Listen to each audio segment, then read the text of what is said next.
Deepak Savanji, Ram Shindeji, distinguished guests on the dais, distinguished guests in the audience, into its initial stages of a launch through the media on awareness of this deadly disease called hepatitis B. Now that you've seen the film, I guess a lot of what I needed to say has already been said, but I want to go back to what Dr. Barve in his address had said and mentioned about a dear friend of his being infected by this, keeping in mind the very nature of doctor's medical code. He refrained from taking the name, but actually he was wanting to mention my name. And I thank him for his professionalism. And hepatitis B, as I said in my film, came to me by accident. During the time of my accident in Coolie in 1982, there were about 200 donors whose blood was taken to be infused into me. And the Australian antigen hepatitis B had just perhaps 3 months ago been detected worldwide, and it was very new, and perhaps it was new for being detected also amongst various tests that were needed to be carried out before giving somebody blood, and therefore one of the donors was carrying the hepatitis B virus, which went into my system. I continued to function as normally as I would, and in the year 2000, through a very normal and regular medical checkup that Dr. Barve, who's our family physician, and me went through, we discovered that indeed my liver had been infected and that I had lost 75% of my liver. So if I stand in front of you today, you're looking at a person who is surviving only on 25% of his liver. That's the bad part. The good part is that you can survive with even perhaps 12% of your liver. But really, no one wants to get into that kind of a condition. The important thing is that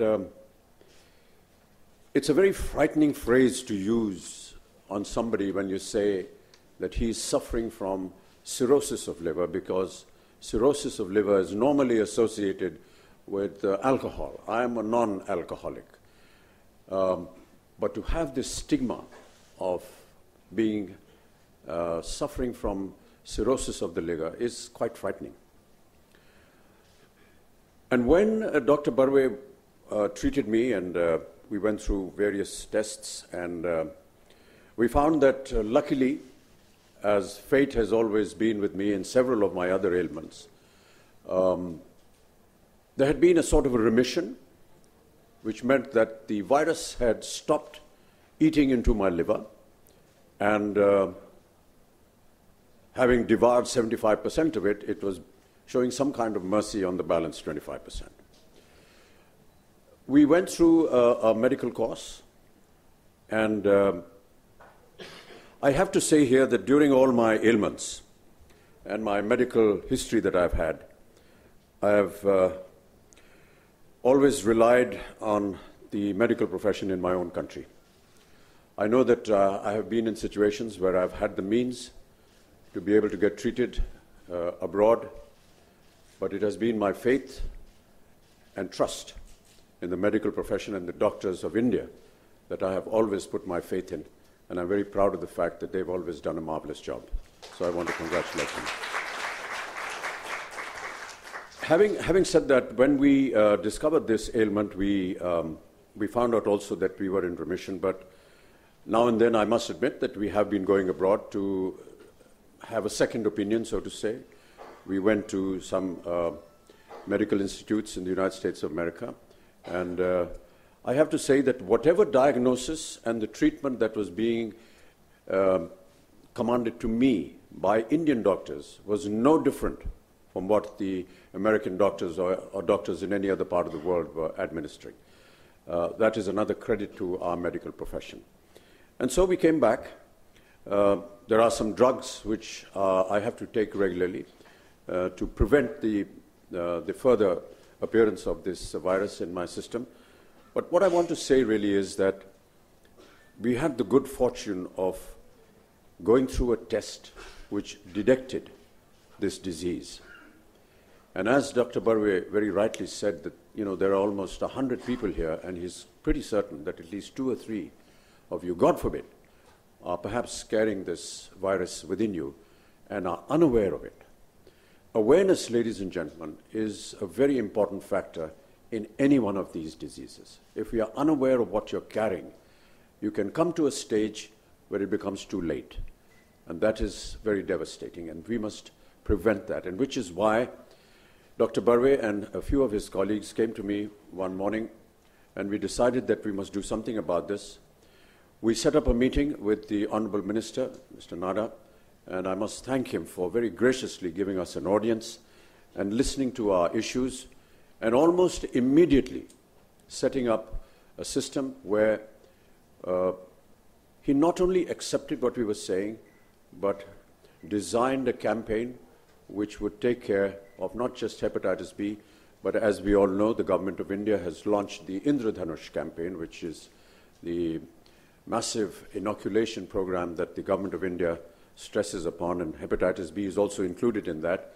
So I want to really thank you, sir, for having taken our little plea to you and having put it into practice. I want to say that during the time when we worked for polio under UNICEF, it took us almost 8 years to get India completely free of polio. Today, India is polio-free, and it took us 8 years for this campaign to succeed. We went through many struggles, we went through many problems. I hope that we don't take the same amount of time for hepatitis B or for tuberculosis, which I work for. But really the point to make here is that some initiative has to be taken. And I want to thank the Government of India, the Government of Maharashtra, for having agreed to take this initiative on a massive scale and continue to work towards it so that in time to come, through the campaigns that you've just seen and several other efforts that the government is making and private companies are making, we will be able to make perhaps our country a healthier place to live in. When we talk about detection, when we talk about finding out whether any of you is carrying this disease, the one person that I really want to acknowledge are the workers that will go out into the fields to actually carry out this job. I know that the polio-free campaign had the backing of UNICEF, had the backing of all the states of this country, all the chief ministers cooperated. There was a voice. There were several people who I tagged along with me. We had Sachin Tendulkar come on for one of the campaigns. We had Shah Rukh Khan coming on for one of the campaigns. Aishwarya Rai came on for one of the campaigns. But we continued this process. And despite all the famous names and the efforts of the Government of India and UNICEF, it was the worker that had to actually go into the deepest corners of our country to work and administer this dose. And I want to compliment the workers. So therefore, when we do start this campaign, Honourable Ministers, I would want you to perhaps pay a lot of special interest to the workers that will go out into the fields and work in this campaign, because they are the only and truly people who actually go and make sure that the campaign works, that it is spread out, it goes out to people. And if need be, if you can organize something, I'd be very happy to meet them and, give them my compliments and acknowledge that the work that they keep doing. I want to also state that we are all somehow or the other not conscious of the fact about our health. I know that there are various factors that keep us away, but detection, awareness is a very important ingredient in any kind of disease that you possess.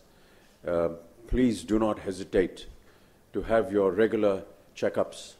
There are now various facilities available through hepatitis B, through tuberculosis, and the Honourable Minister, Shri Deepak Sawant, has just informed me while we were sitting in the ante-room about malnutrition. And sir, I want to commit myself to this very noble cause that you're starting and say that if you need my face and if you need my voice to propagate this campaign, I shall be more than happy to join you and see what we can do towards this very important matter. So do not hesitate to get yourself detected. I also promote diabetes through Mr. Keith Vaz, who is a Member of Parliament in the House of Commons in the United Kingdom, and we've done several inaugurations of vans which go out into interiors of India and, of course, in the United Kingdom, detecting people of diabetes. It's just a very small little test, but that's the point that we need to stress. It's no point coming after you've been actually diagnosed with the disease and reached a stage where perhaps there is no way to come back. But if you have yourself detected, there are ways and means in which you can be cured. One of the leading examples is right now talking to you. I was detected in time. I took the precautionary measures, both in tuberculosis and in hepatitis B. Even in tuberculosis, as you all know, I'm a tuberculosis survivor as well. In the year 2000, I was also detected with tuberculosis, and we were able to detect it in time, and we went through an entire course with Dr. Barve, and today I'm now tuberculosis-free. Do get yourself detected. Please, with folded hands to the media, to propagate this message across, and this is why we're having a special conference today, so that you're able to propagate this campaign to as many people as possible. Do not be afraid to get yourself detected. It's better to be in the knowledge of the fact that you are carrying some deadly virus and have a treatment for it than to ignore it and then perhaps, God forbid, face a bad finality.